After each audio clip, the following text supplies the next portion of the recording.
Hello friends, welcome to defence matrix.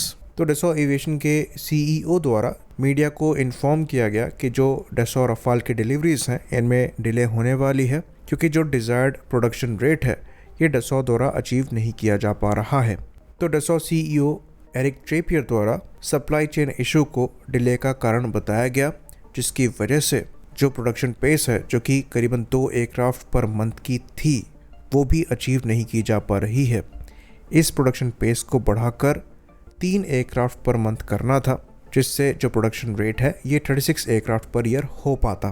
तो अभी Dassault के पास 223 एयरक्राफ्ट के ऑर्डर्स हैं और 2024 के फर्स्ट हाफ में ये खाली 6 यानी कि 6 रफाल ही डिलीवर कर पाए हैं। ऑल्दो 20 और एयरक्राफ्ट इस ईयर में डिलीवर किए जाने थे, पर ऐसा लगता नहीं कि ये कर पाएंगे। तो इनकी ऑर्डर बुक में करीबन 159 एक्सपोर्ट के लिए ही एयरक्राफ्ट हैं, जिसमें से मेजर चंक जो है ये यूएई को जाएगा और इंडोनेशिया को जाना है। बाकी ये इंडियन नेवी से भी 26 रफाल के ऑर्डर्स को एंटिसिपेट कर रहे हैं, जिसके लिए नेगोशिएशन जो है ये ऑलमोस्ट कंप्लीटेड है। बाकी फ्रेंच एयरफोर्स के भी यहाँ पर ऑर्डर्स एग्जिस्ट करते हैं। तो 24 एयरक्राफ्ट पर ईयर के हिसाब से अगर प्रोडक्शन रेट चलेगा तो समय पर ये एयरक्राफ्ट किसी को भी डिलीवर नहीं कर पाएंगे, और यहाँ पर जो डिले हुई है उसके हिसाब से ये 24 एयरक्राफ्ट पर ईयर भी नहीं बना पाएंगे।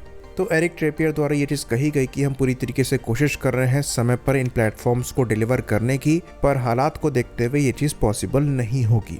और ये जो सप्लाई चेन इशू है ये कोविड-19 के ही एंड से चला आ रहा है और अभी तक इस चीज़ को सॉर्ट नहीं किया जा सका है। और ये जो इशू है ये अकेले डसॉ एविएशन फेस नहीं कर रही है, बल्कि एयरबस द्वारा भी फेस किया जा रहा है। बाकी एचएएल द्वारा भी फेस किया जा रहा है, जिसके बारे में हमने विस्तार में बात करी थी, जिसकी वजह से तिरस मार्क 1A भी समय पर इंडियन एयरफोर्स को डिलीवर नहीं हो पा रहे हैं। तो ये जो अमेरिका की साजिश बताई जा रही थी कि हो सकता है कि वो जानबूझ के F404 इंजन की सप्लाई को डिले कर रहे हैं, पर रियलिटी में ये चीज़ नहीं है। सप्लाई चेन इशू जो है ये ग्लोबल है और ऑलमोस्ट हर कंट्री ये इशू फेस कर रही है। साउथ कोरिया को F404 इंजन समय पर डिलीवर ज़रूर हुए थे, लेकिन उसके पीछे उनकी प्रोएक्टिव अप्रोच ज़्यादा रिस्पॉन्सिबल थी। उन्होंने अपने लोग पहले से ही भेज दिए थे स्मूथ सप्लाईज को इंश्योर करने के लिए, चाहे ये F404 इंजन को लेकर हो चाहे F414 इंजन को लेकर हो, जिसकी वजह से इनका KF-21 प्रोग्राम भी समय पर चला है। पर बाकी लोग इतने लकी नहीं हैं।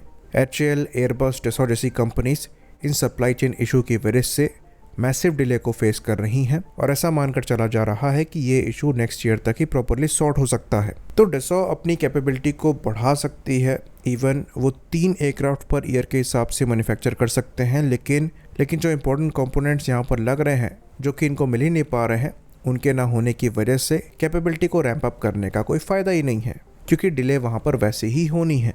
तो प्रोडक्शन रेट बढ़ाकर कॉस्ट इंक्रीज करके उसके बाद भी अगर डिले हो रही है तो ये फ़ायदेमंद नहीं रहेगा। इसलिए यहाँ पर जो प्रोडक्शन रेट है उसको अभी 3 एयरक्राफ्ट पर मंथ यानी कि 3 एयरक्राफ्ट पर मंथ तक बढ़ाया नहीं गया है।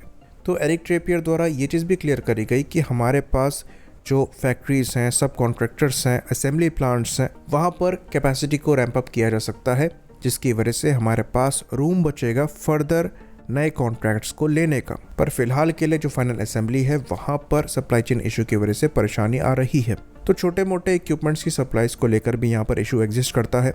डसॉ एविएशन द्वारा इस चीज़ को सॉर्ट करने की कोशिश करी गई, जिसके अंतर्गत स्टाफ को प्रोवाइड कराना हो, फाइनेंसिंग प्रोवाइड करानी हो, ज़्यादा प्राइसेस में चीज़ों को लेना हो, ये सब ट्राई करके देखा गया, लेकिन फिर भी जो डिले यहाँ पर एग्जिस्ट कर रही है उसको बचाया नहीं जा सका।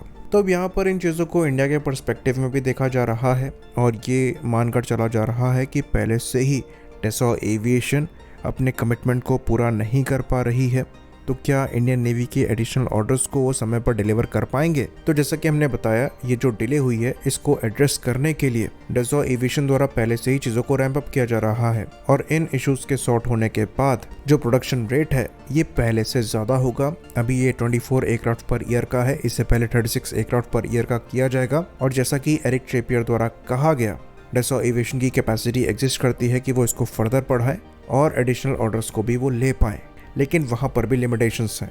तो इंडियन नेवी को जल्द से जल्द ये ऑर्डर्स देने चाहिए ताकि हमसे पहले यहाँ पर कोई ऑर्डर्स ना दे और जो इनकी कैपेसिटी है वो मैक्स आउट ना हो जाए, और उसके बाद ही हम यहाँ पर जो डिलीवरीज हैं ये कॉन्ट्रैक्ट साइनिंग के 3 से 4 साल बाद एक्सपेक्ट कर सकते हैं। बाकी इन चीज़ों को देखते हुए ये चीज़ भी साफ हो जाती है कि जिस तरीके के ऑर्डर्स डसॉ एविएशन को मिल रहे हैं, अगर इनको एडिशनल इंडियन एयरफोर्स के 114 एयरक्राफ्ट के भी ऑर्डर्स मिल जाते हैं MRFA के अंतर्गत, तो इनके पास डेफिनेटली एडिशनल प्रोडक्शन लाइन को खोलने के सिवाय और कोई चारा नहीं बचेगा। और इसलिए इन एयरक्राफ्ट को ये इंडिया में प्रोड्यूस करने को लेकर भी तैयार है अगर ऑर्डर संख्या 100 को क्रॉस करती है। तो अगर हम चीज़ों को यहाँ पर सम अप करें तो ये हमें समझ में आता है कि जो सप्लाई चेन इशू है ये ग्लोबल है। और अगर इंडिया के पर्सपेक्टिव में बात करें रफाल के ऑर्डर्स को लेकर, तो अगर नेवी द्वारा ये ऑर्डर्स प्लेस किए जाते हैं तो इंडियन नेवी को इनकी डिलीवरी लेने में ज़्यादा वेट नहीं करना पड़ेगा, जैसा कि एरिक ट्रेपियर द्वारा अपने प्लान को सामने रखा गया। ये जो डिले है ये कुछ महीनों का ही है, जिसको सॉर्ट करने पर पूरी तरीके से काम किया जा रहा है। आई होप इन्फॉर्मेशन यहाँ पर क्लियर रही हो। इसी बात पर इस वीडियो को हम ख़त्म करेंगे। लाइक करिए, सब्सक्राइब करिए। जय हिंद।